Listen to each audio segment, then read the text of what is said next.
दोस्तों नमस्कार, ये है मार्गदर्शन फॉर सिविल सर्विसेज। मैं अनुराग चौधरी।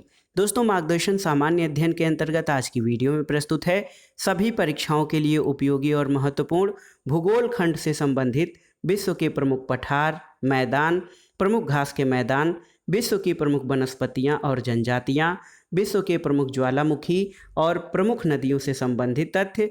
दोस्तों यहाँ से सभी परीक्षाओं में एक दो प्रश्न अवश्य ही पूछे जाते हैं, इसलिए इसको तैयार करना बहुत ज़रूरी है। ये वीडियो विशेष रूप से यूपीपीसीएस प्रारंभिक परीक्षा, आरओ यानी समीक्षा अधिकारी, सहायक समीक्षा अधिकारी, जूनियर हाई स्कूल अध्यापक भर्ती परीक्षा और असिस्टेंट प्रोफेसर सामान्य अध्ययन के लिए बहुत ही उपयोगी है। तो आइए शुरू करते हैं आज का वीडियो। विश्व के प्रमुख पठार, घास के मैदान, जनजातियां, ज्वालामुखी और नदियों से संबंधित महत्वपूर्ण प्रश्न।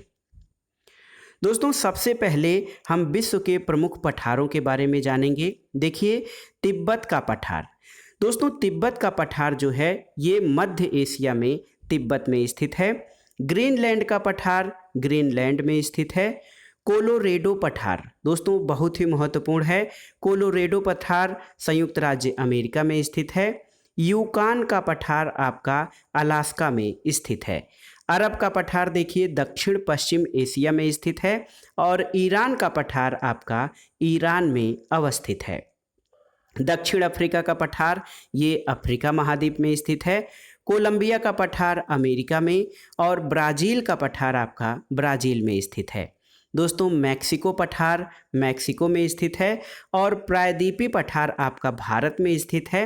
मंगोलिया का पठार उत्तर मध्य चीन में स्थित है। तो ये था विश्व के प्रमुख पठार और उनकी स्थिति। अब आइए देखते हैं विश्व के प्रमुख मैदान। दोस्तों इसमें देखिए मध्यवर्ती बड़ा मैदान या ग्रेट मैदान जो है ये कनाडा और अमेरिका में स्थित है। मध्यवर्ती बड़ा मैदान या ग्रेट मैदान जिसको ग्रेट प्लेन कहते हैं ये कनाडा और अमेरिका में स्थित है। अमेजन का मैदान दक्षिण अमेरिका में स्थित है। पेटागोनिया का मैदान दक्षिण अमेरिका में है और पंपास का मैदान आपका दक्षिण अमेरिका में स्थित है। तो अमेजन का मैदान, पेटागोनिया का मैदान और पंपास का मैदान ये दक्षिण अमेरिका महाद्वीप में स्थित हैं। फ्रांस का मैदान यूरोप में फ्रांस में स्थित है और यूरोप का बड़ा मैदान ये आपका यूरोप महाद्वीप में स्थित है। इसके अलावा अगर जो हम बात करें साइबेरिया के मैदान की, तो देखिए जो साइबेरिया का मैदान है, दक्षिण साइबेरिया का मैदान, ये आपका यूरोप और एशिया में स्थित है।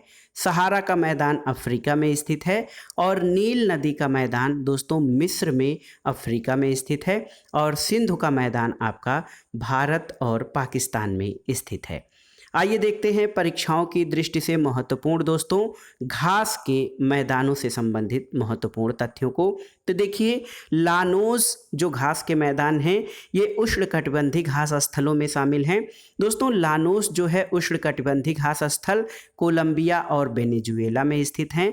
कंपास ब्राज़ील में। सवाना घास के मैदान जो कि उष्णकटिबंधीय घास स्थल के अंतर्गत आते हैं ये पूर्वी अफ्रीका में हैं और सिल्वास अमेजन बेसिन में पाए जाते हैं।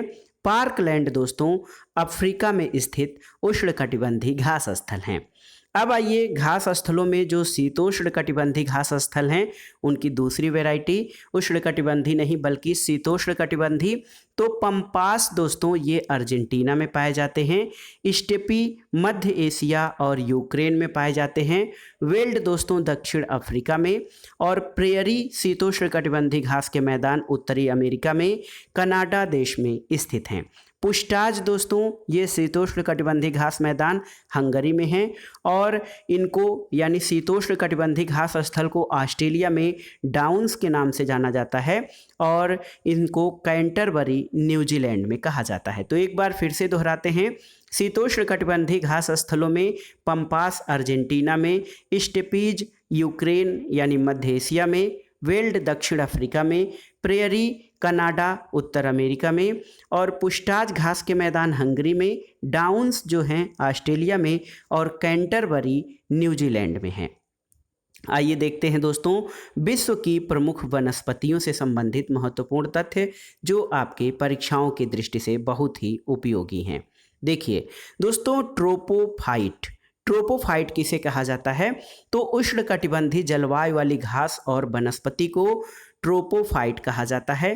हाइग्रोफाइट तो ऐसी वनस्पति जो दलदली और भूमध्य रेखीय उष्ण आर्द्रता में पाई जाती है, उसको हाइग्रोफाइट कहा जाता है।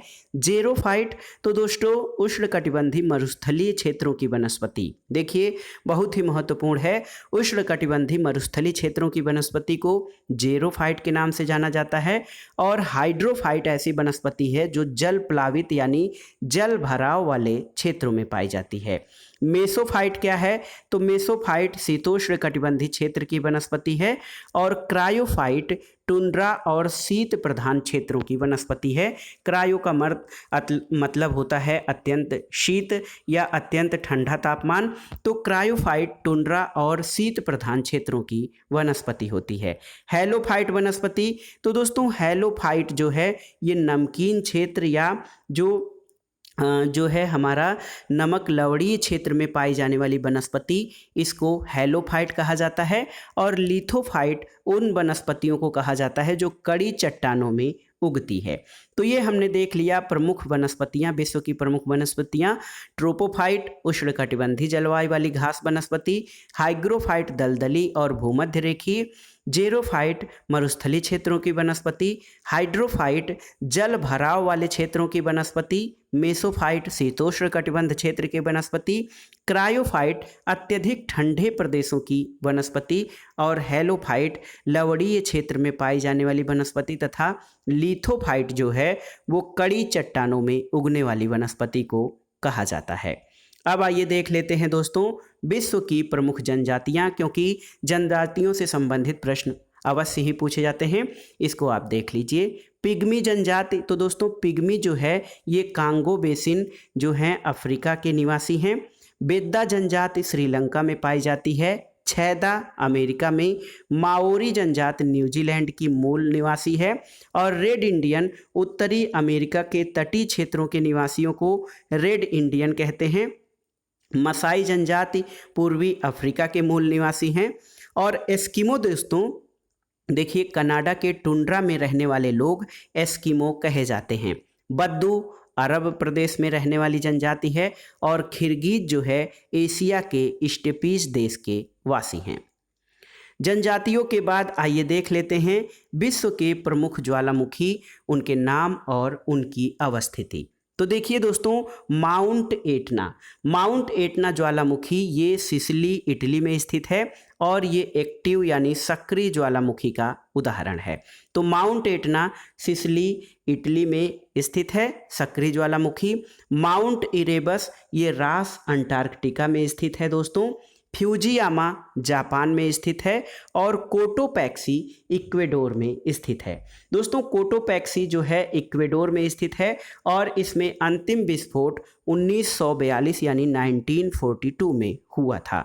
अगला है पोपो कैपिटल। देखिए दोस्तों पोपो कैपिटल ज्वालामुखी जो है ये मैक्सिको में स्थित है। और मोना लोआ ये हवाई द्वीप में स्थित ज्वालामुखी है। दोस्तों मोना लोआ एक प्रसुप्त ज्वालामुखी है जो हवाई द्वीप संयुक्त राज्य अमेरिका में स्थित है। लार्सेन पीक संयुक्त राज्य अमेरिका में। और मेयान ज्वालामुखी आपका फिलीपींस में स्थित है। माउंट पिनाटुबो ये फिलीपींस में स्थित है। और दोस्तों माउंट पीली मार्टिनिक द्वीप में स्थित ज्वालामुखी है। देखिए एक महत्वपूर्ण ज्वालामुखी हेक्ला है जो आइसलैंड में स्थित है। और विसुवियस ये नेपल्स की खाड़ी इटली में जो है प्रसुप्त या सुसुप्त ज्वालामुखी का उदाहरण है। तो विसुवियस ये नेपल्स की खाड़ी इटली में स्थित जो प्रसुप्त ज्वालामुखी का उदाहरण है। और स्ट्राम्बोली ये लिपारी द्वीप भूमध्य सागर में है जिसको भूमध्य सागर का प्रकाश स्तंभ भी कहा जाता है। सेंट हेलेंस दोस्तों संयुक्त राज्य अमेरिका में स्थित ज्वालामुखी है। अगला जो है ये है देखिए कोह सुल्तान। तो कोह सुल्तान दोस्तों ईरान में स्थित शांत ज्वालामुखी है।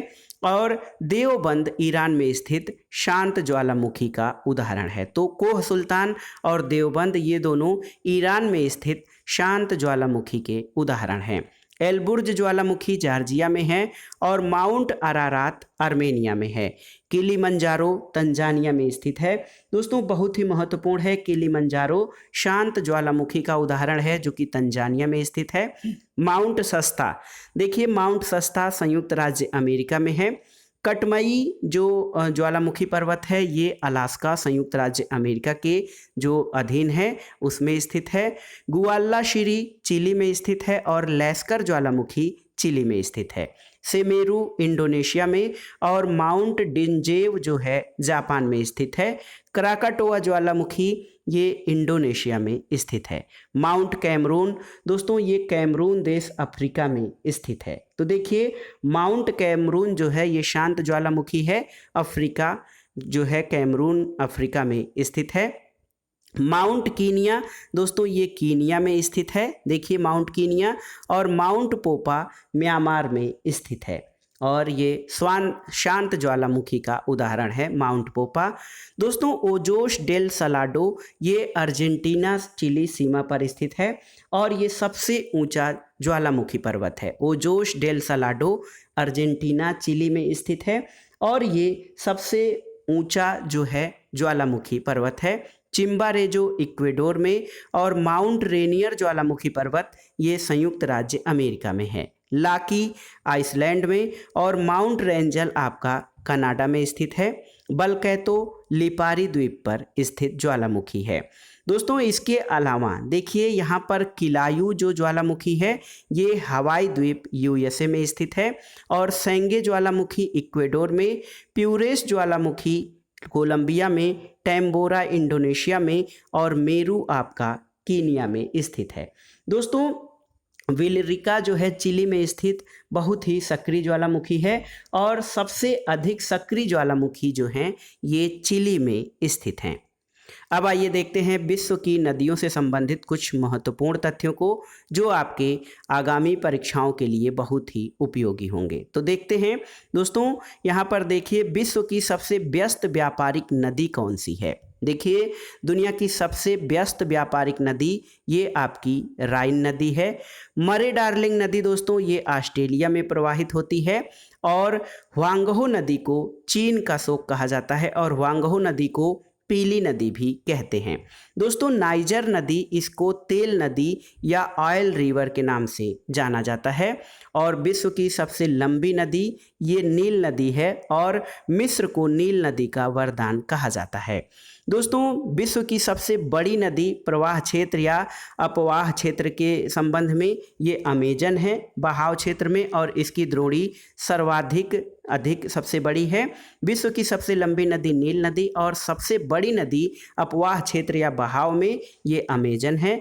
और यूरोपीय व्यापार की जीवन रेखा दोस्तों राइन नदी को कहा जाता है। तो राइन नदी यूरोपीय व्यापार की जीवन रेखा है और सबसे गहरी नदी कांगो नदी है। तो कांगो नदी आप समझ गए कि ये सबसे गहरी नदी है। तो दोस्तों ये था आज का शॉर्ट वीडियो जिसमें हमने सामान्य अध्ययन के महत्वपूर्ण तथ्यों के अंतर्गत विश्व के भूगोल खंड से संबंधित दुनिया के प्रमुख पठार, मैदान, प्रमुख घास के मैदान, विश्व की प्रमुख वनस्पतियाँ, जनजातियाँ, प्रमुख ज्वालामुखी और नदियों से संबंधित तथ्यों को देखा। ये आपके आगामी परीक्षाओं जैसे यूपीपीसीएस प्रारंभिक परीक्षा, आरओ यानी समीक्षा अधिकारी, सहायक समीक्षा अधिकारी और जूनियर हाई स्कूल अध्यापक भर्ती परीक्षा के लिए बहुत ही उपयोगी तथा महत्वपूर्ण है जिसको आप कम समय में रिवाइज कर सकते हैं। तो वीडियो आपको कैसा लगा हमें कमेंट बॉक्स में ज़रूर बताइएगा। वीडियो को लाइक करें, शेयर करें और इस चैनल मार्गदर्शन फॉर सिविल सर्विसेज को सब्सक्राइब करें। वीडियो देखने के लिए धन्यवाद दोस्तों, नमस्कार।